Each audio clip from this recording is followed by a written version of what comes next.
There are more than 700,000 of them across the state, and you drive past them every day, typically without paying any attention.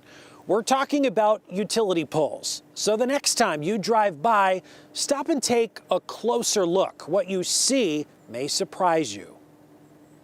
I feel as a customer that we're not listened to. Lon Seidman of Ivoryton works from home, so when the power goes out, it affects his livelihood. In this town in particular, we've had horrible reliability. So when an Eversource-owned utility pole caught fire the other night, Lon took a closer look at the fix. There doesn't seem to be coordination when something like this happens. Eversource put in a new pole, but because it doesn't own the cable or internet wires attached to the old one, rather than remove the old pole completely, a crew cut it and tethered the two poles together using a rope.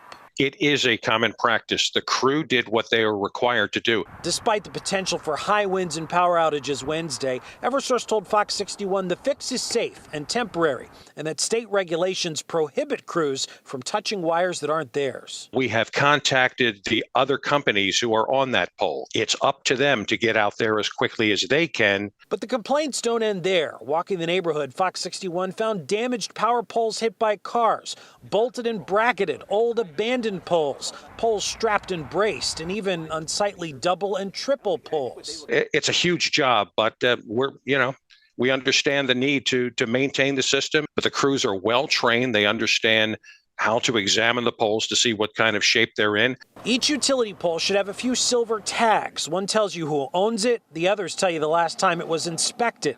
Lon reached out to Pura. It told him, quote, the process for completing the work allows a degree of autonomy to the pole owners. I don't care whose responsibility it is. It's in their collective interest to serve the public good. In the context of recent rate hikes, Eversource reminds you it doesn't profit off of supply charges, but it does turn a profit on delivery fees, a portion of which are reinvested. Tens of millions of dollars every year.